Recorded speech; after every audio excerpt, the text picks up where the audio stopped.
আধুনিক শিক্ষা, প্রযুক্তি, বিজ্ঞান এবং গবেষণায় আমাদেরকে এগিয়ে আসতে হবে। আজ আমরা জানি আজকে টেকনোলজির কোনো অভাব নেই। শিক্ষা দীক্ষার দিকেও ক্রমাগতভাবে আমরা প্রতিযোগিতার দিকে এগোচ্ছি। কিন্তু আজকের এই পৃথিবীতে যদি কোনো জিনিসের অভাব হয়, সেটা হলো মানব জগতের অভাব, পারস্পরিক দয়া, মেলবন্ধনের অভাব। ভারত, যা আমাদের মাতৃভূমি, একটি বৈচিত্র্যময় সমৃদ্ধ ঐতিহ্যের দেশ। এই দেশে মুসলমানরা প্রায় 1000 বছর ধরে অবদান রেখে চলেছে। তবে ইতিহাসের গৌরবময় দৃষ্টান্তের পাশাপাশি আমাদের বর্তমান ভূমিকা আরো গুরুত্বপূর্ণ। আমাদেরকে সবাই একত্রিতভাবে এগিয়ে আসতে হবে। আমাদের ছেলে মেয়েদেরকে সুশিক্ষায় শিক্ষিত করে তুলতে হবে। তখন হয়তো মানুষ বুঝতো না একটি গাছ লাগালে কি সওয়াব পাওয়া যায়।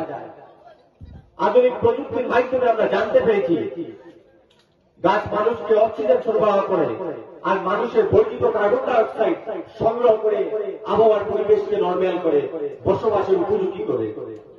বন্ধুগণ, ইসলাম মেসেজ অফ হিউম্যানিটি নিয়ে এসেছে। আমার নবী হযরত মুহাম্মদ সাল্লাল্লাহু আলাইহি সাল্লাম মানবতার বার্তা নিয়ে পৃথিবীতে এসেছে। Islam is a complete way of life.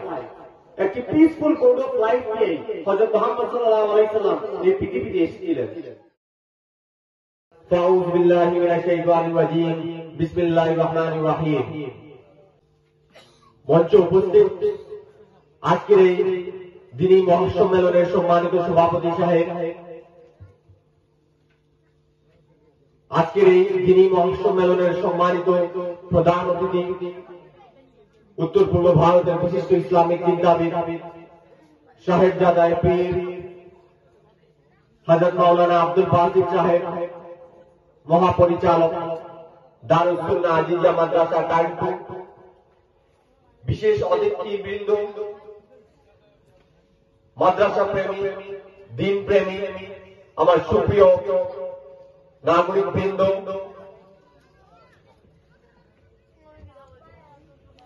আমার এই প্রোগ্রামের ভলেন্টিয়ার্স, সাংবাদিক বন্ধুগণ এবং এই এলাকার মুরব্বিয়ান, যুবক ভাইয়েরা, আসসালামু আলাইকুম ওয়া রাহমাতুল্লাহি ওয়া বারাকাতুহু। আজ আমরা সবাই এখানে সমবেত হয়েছি এক বিরাট দ্বীনি মহাসম্মেলন উপলক্ষে এবং এই মহাসম্মেলনে উপস্থিত হতে পেরে আমি নিজেকে ধন্য মনে করি এবং আমাকে যেহেতু আয়োজকের পক্ষ থেকে হুজুর আকরাম সাল্লাল্লাহু আলাইহি সাল্লামের জীবনের শিক্ষণীয় দিকগুলো নিয়ে এবং ইসলামের শিক্ষার গুরুত্ব উপর কিছু কথা বলার জন্য বলা হয়েছে। আমি চেষ্টা করবো ইনশাআল্লাহ কিছুক্ষণের মধ্যে আপনাদের সম্মুখে কিছু কথা রেখে আজকের মতো বিদায় নেব। আকায়ে নামদার রাসূল আকরাম সাল্লাল্লাহু আলাইহি সাল্লাম সমগ্র মানব জাতি, সমগ্র বিশ্বজগৎ, কুল কায়নাতের জন্য এক রহমত এবং কল্যাণ এবং সবশেষে উনি সর্বশ্রেষ্ঠ আসন পেয়ে সাইয়্যিদুল মুরসালিন রাহমাতুল লিল আলামিন নগদ পৃথিবীতে এসেছিলেন এবং উনি শুধু রহমত এবং কল্যাণের বার্তা শুধু মুসলমানদের কথা তো দূরের কথা, কেবলমাত্র মানব জাতির মধ্যেই সীমিত নয়, মানব জীব জন্তু উদ্ভিদ কায়নাত বাতাস সবকিছুর জন্যই রহমত এবং কল্যাণের বার্তা নিয়ে এসেছিলেন এই পৃথিবীতে। আমরা তার জীবনের তার পবিত্র বাণীগুলো, তার পবিত্র হাদিসগুলো আওড়ালে ছোট একটি গাছের রক্ষণাবেক্ষণের শিক্ষা থেকে শুরু করে প্রতিটি মানব জীবনে এবং মানব জীব জন্তু উদ্ভিদ সকলের হিফাজত আর সংরক্ষণের শিক্ষা পায়। তিনি শিক্ষা দিয়ে গেছেন একটি গাছ লাগান, যে ওলামাগুলিতে একটি গাছ লাগাবে সেও একটা সওয়াব পাবে। তখন হয়তো মানুষ বুঝতো না একটি গাছ লাগালে কি সওয়াব পাওয়া যায়। আধুনিক প্রযুক্তির মাধ্যমে আমরা জানতে পেরেছি গাছ মানুষকে অক্সিজেন সরবরাহ করে আর মানুষের বর্ধিত কার্বন ডাই অক্সাইড সংগ্রহ করে আবহাওয়ার পরিবেশকে নরমাল করে বসবাসের উপযোগী করে। বন্ধুগণ, ইসলাম মেসেজ অফ হিউম্যানিটি নিয়ে এসেছে। আমার নবী হযরত মুহাম্মদ সাল্লাল্লাহু আলাইহি সাল্লাম মানবতার বার্তা নিয়ে পৃথিবীতে এসেছেন। Islam is a complete way of life. একটি পিসফুল কোড অফ লাইফ নিয়ে হযরত মুহাম্মদ সাল্লাল্লাহু আলাইহি সাল্লাম এই পৃথিবীতে এসেছিলেন। তার জন্য জর্জ বার্নার্ড শো, উনি মুসলমান ছিলেন না, কিন্তু ইসলাম আর নবী মুহাম্মদ সাল্লাল্লাহু আলাইহি সাল্লামের জীবনকে অধ্যয়ন করে উনি বলতে বাধ্য হয়েছিলেন যে if a man like Muhammad were to assume the dictatorship of this modern world, he would succeed in solving its problem in a way that would bring it much needed peace and happiness. আমি বিশ্বাস করি হযরত মুহাম্মদ সাল্লাল্লাহু আলাইহি সাল্লামের মতো একজন ব্যক্তি এই আধুনিক বিশ্বে একনায়কত্বের দায়িত্ব যদি গ্রহণ করেন তাহলে এই বিশ্বে বহু কাঙ্ক্ষিত সুখ ও শান্তি নিয়ে আসতে পারবে। Even Mahatma Gandhi, who is known as the father of the nation, after analyzing the biography of the Holy Prophet, he has also stated, I have scanned lots of biographies in my life, but the biography of the last messenger of the community, Muhammad, was a unique and an unparalleled biography of ever lived. শুধু বৃন্দ, ইসলাম আমাদের শিক্ষা দিয়েছে শিক্ষার উপর গুরুত্ব দেওয়ার জন্য।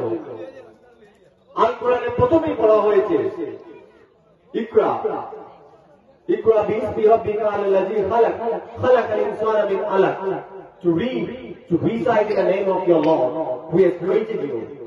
আজকের এই টেকনোলজির যুগে আমাদেরকে শিক্ষার উপর গুরুত্ব দিতে হবে।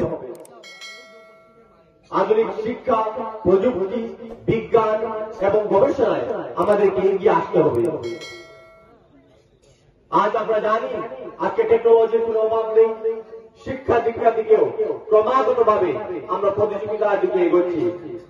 কিন্তু আজকের এই পৃথিবীতে যদি কোনো জিনিসের অভাব হয় সেটা হলো মানব জনদের অভাব, পারস্পরিক দয়া, মেলবন্ধনের অভাব, এবং আমাদেরকে গ্রাস করে নিয়েছে হিংসা, আক্রোশ, অন্যের ক্ষতি করার চিন্তাধারা, প্রতিশোধ স্পৃহা।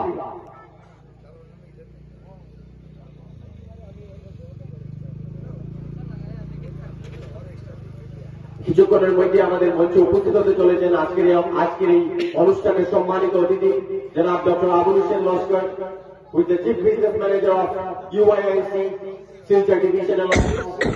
আপনাদের কাছে অনুরোধ থাকবে যারা বাইরে দাঁড়িয়ে আছেন অনুষ্ঠানের প্যান্ডেলের ভিতরে এসে যান। কিছুক্ষণের মধ্যে উনি ইসলামের বিভিন্ন দিক নিয়ে আলোচনা করবেন আমাদের সম্মুখে। তো শুধুবৃন্দ, ভারত যা আমাদের মাতৃভূমি, একটি বৈচিত্র্যময় সমৃদ্ধ ঐতিহ্যের দেশ। এই দেশে মুসলমানরা প্রায় 1000 বছর ধরে অবদান রেখে চলেছে। তবে ইতিহাসের গৌরবময় দৃষ্টান্তের পাশাপাশি আমাদের বর্তমান ভূমিকা আরো গুরুত্বপূর্ণ। আমাদেরকে সবাই একত্রিত ভাবে এগিয়ে আসতে হবে, আমাদের ছেলে মেয়েদেরকে সুশিক্ষায় শিক্ষিত করে তুলতে হবে। নবী করিম সাল্লাল্লাহু আলাইহি সাল্লাম বলেছেন, তালাবুল ইলমি ফারিদাতুন আলা কুল্লি মুসলিমিন ওয়া মুসলিমিন, প্রত্যেক নর-নারীদের জন্য জ্ঞান অর্জন করা ফরজ। The importance of education in the sight of Islam is very high. শুধুবৃন্দ, আপনাদের কাছে অনুরোধ থাকবে ধার্মিক শিক্ষার সাথে সাথে জাগতিক শিক্ষা অর্জন করুন। কেননা আজকের এই দুনিয়া, আজকের এই টেকনোলজির যুগ, আজকে আমরা জানি আজকে আমাদের মাননীয় প্রধানমন্ত্রী যে ভিশন নিয়ে কাজ করছেন, একটি বিকশিত ভারত গড়ার কাজ করছেন। আমাদের সকলের উচিত আমাদের এগিয়ে আসা, ঐক্যবদ্ধভাবে এই দেশের উন্নয়নের জন্য আমাদেরকে নিজেদের নিয়োজিত করতে হবে। আমি আর বিশেষ কিছু বলে আমার বক্তব্য দীর্ঘায়িত করছি না। আসুন আমরা সবাই আমাদের অতীতের গৌরবময় ঐতিহ্য থেকে অনুপ্রেরণা গ্রহণ করি এবং আজকের এই ভারতের উন্নয়নে নিজেদের নিয়োজিত করি। আল্লাহ যেন আমাদের সবাইকে সঠিক জ্ঞান অর্জনের পথ দেখান এবং তা মানবতার কল্যাণে ব্যবহার করার তৌফিক দান করুন। সবাই বলি আল্লাহুম্মা আমিন। এই বলে আজকের অনুষ্ঠানকে কেন্দ্র করে যারা উপস্থিত হয়েছেন এবং আয়োজকদেরকে অসংখ্য ধন্যবাদ জানাই। এই ধরনের অনুষ্ঠান আয়োজন করার জন্য এই অঞ্চলে